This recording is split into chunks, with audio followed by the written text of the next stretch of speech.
Welcome to the very last section of this course.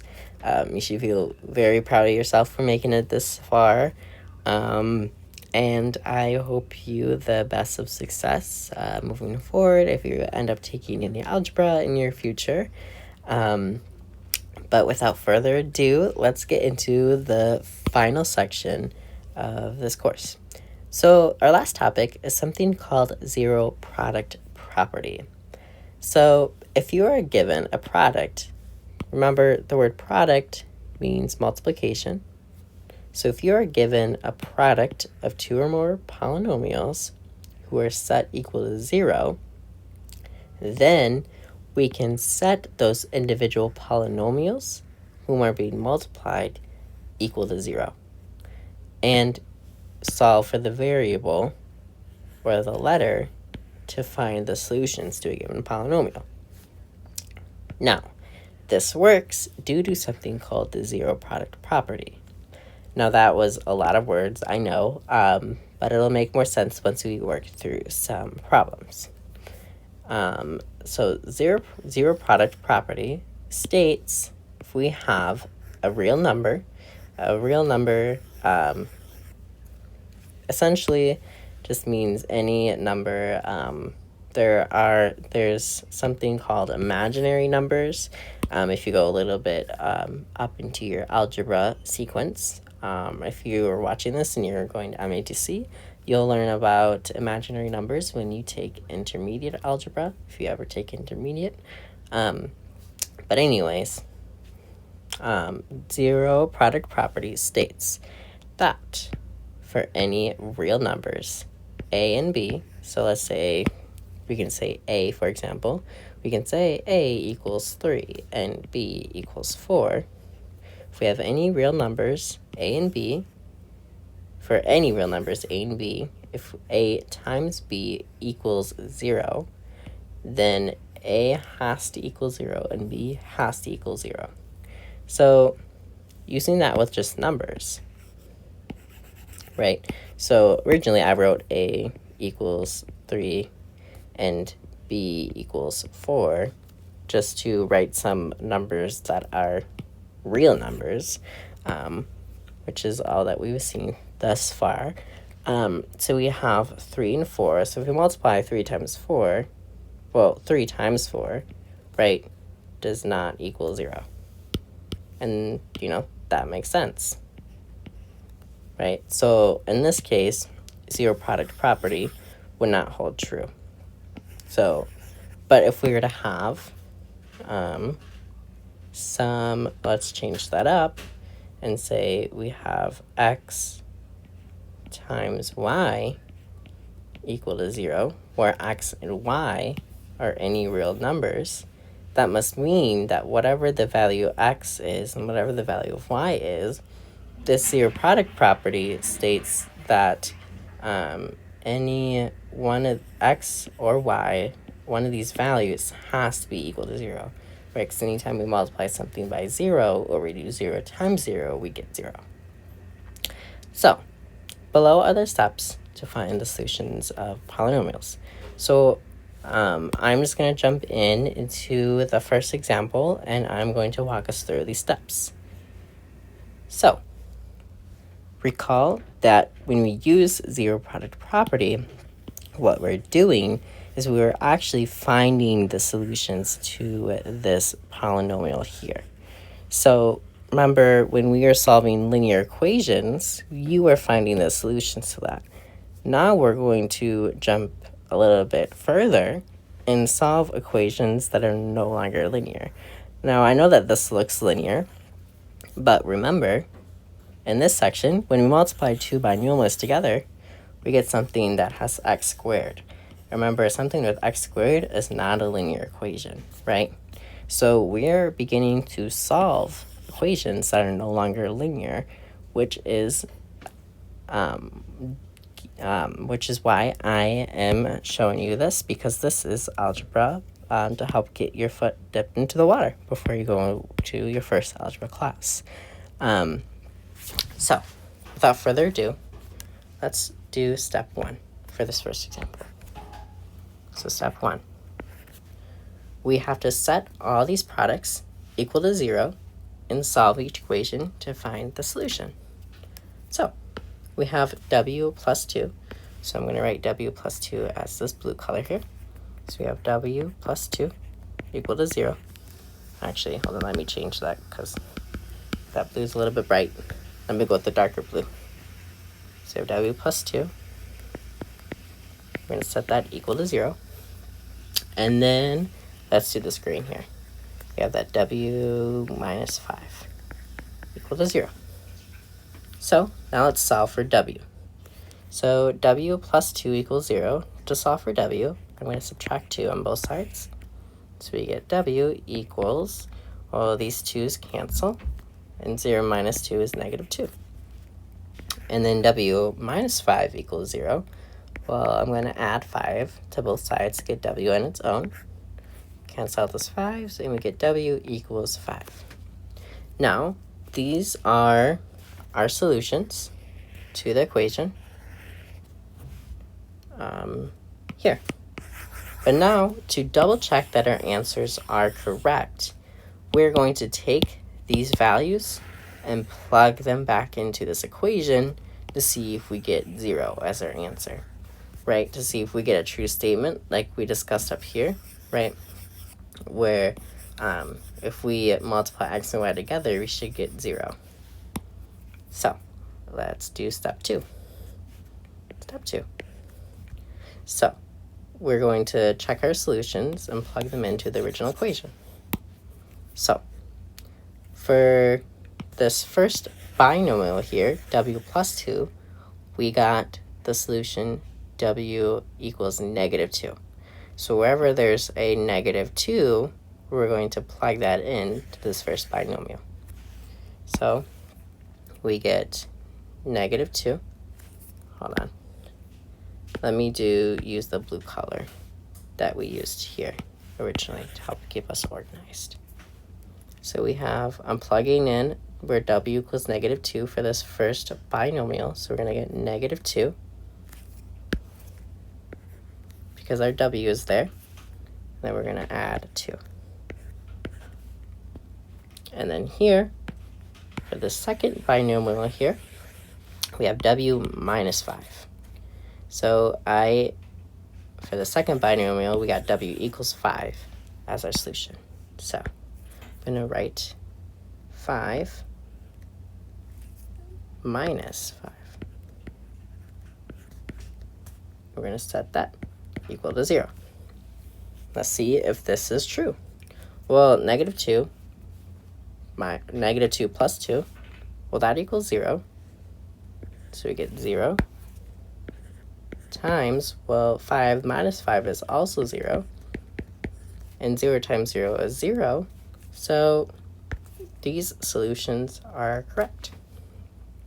Now for step 2 is not necessary, but it is a way to check your work in your solutions, which is always nice if you can check your work, because it kind of helps you double check that you're doing things correctly. And you can do this for any problem as well.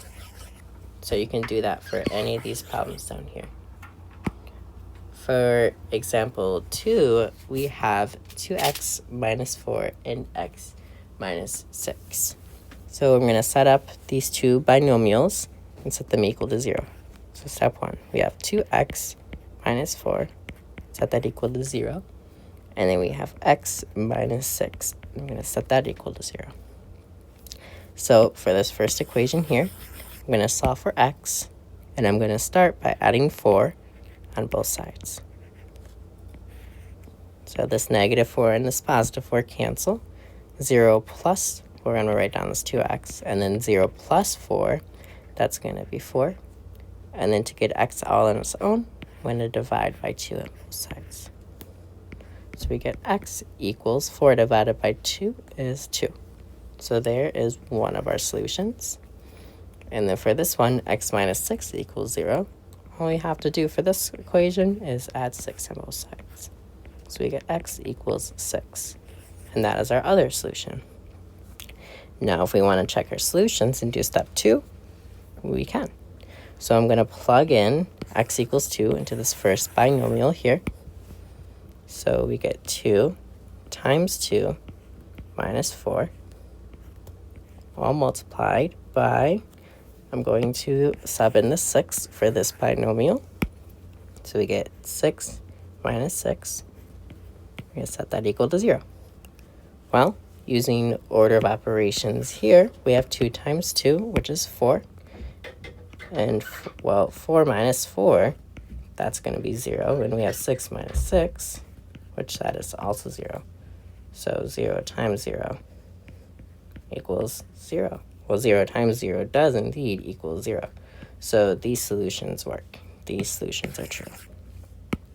Now, looking at example 3, this one looks a little bit different, but I encourage you to pause the video and try this one on your own. So let's work through it.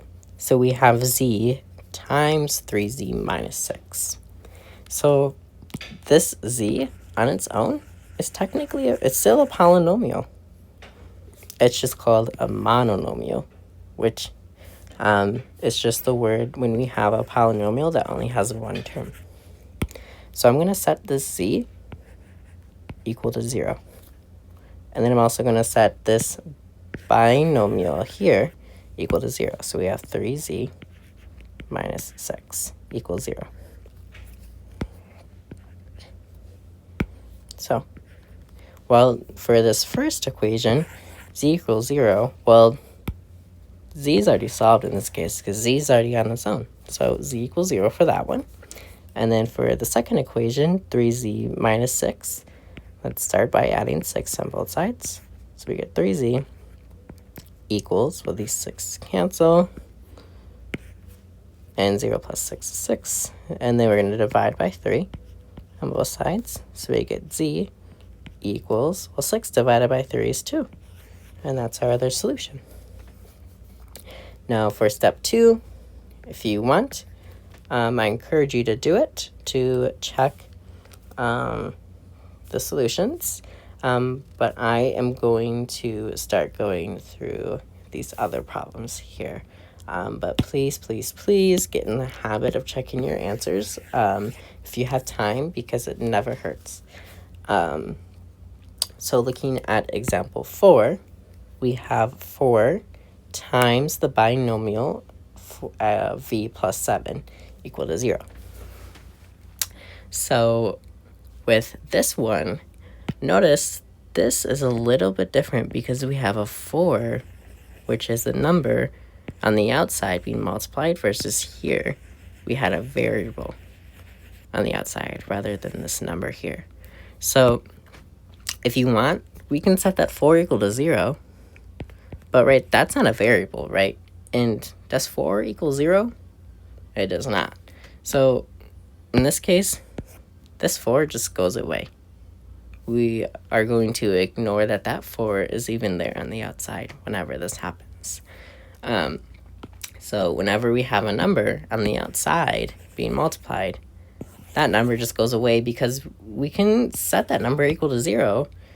But if that number is not 0, then it just goes away because we can't set that number equal to 0 because it's not true. That's not a true statement. So that number just goes away. So we don't need to worry about that when we're finding the solution to a polynomial. So last but not least, we have to solve the v plus 7 binomial. We have to solve for the value of v. So to do that, I'm going to subtract by 7 on both sides of this equation. So we get v equals, well, 0 minus 7 is negative 7, and that is our solution. And for this one, for example 4, we only have one solution. And then looking at our last example, example 5, this is kind of a cumulative problem. So it brings in pretty much, it's like a problem that brings in all of these that we just did. So I encourage you to pause the video and actually really try to do this one on your own. And when you find the solutions, don't forget to do step 2 to see if you get a true statement to verify your solutions. And assuming you have worked through it, let's work through the final problem in this course. So we have 5n times 5n, or negative 5n times 5n minus 1 times 9n plus 3.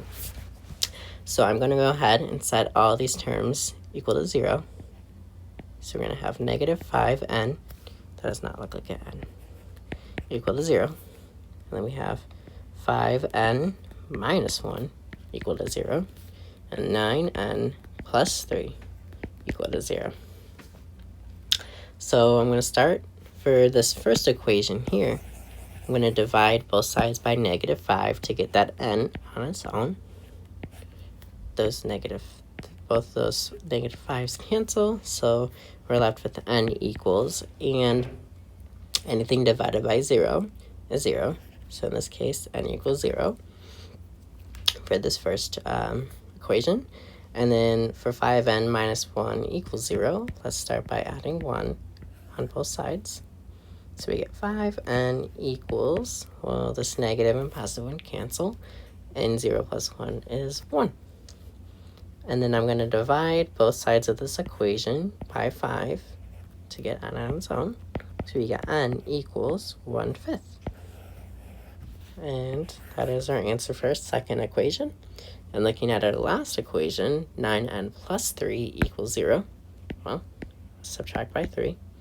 Oops. Subtract by 3 on both sides of the equation. So we get 9n equals, that's positive and negative 3 cancel. 0 minus 3 is negative 3. And then to solve for n, our last step is to divide by 9 on both sides. So we get n equals, well, negative 3 divided by 9. That's not going to get us a whole number. But if we remember with our fractions, we can reduce this. So if we divide both the numerator and denominator by 3, we'll get a simplified fraction. Now remember, when you simplify fractions, you always want to divide by the numerator and the denominator by the same number.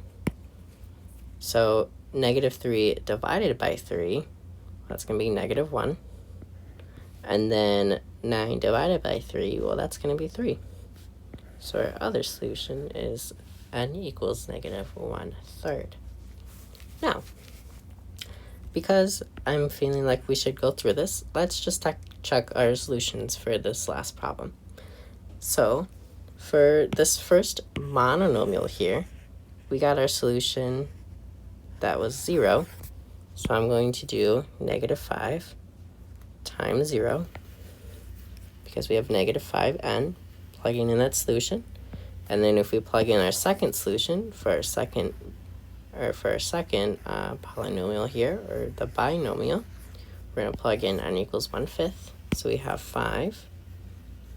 I'm going to put that there.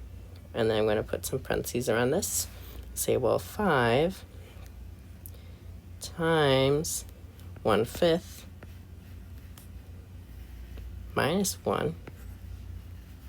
And then I'm also going to multiply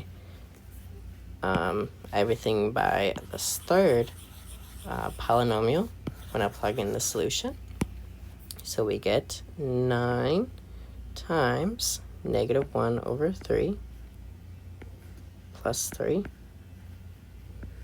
going to set that equal to 0. Kind of ran out of room there. Set that equal to 0.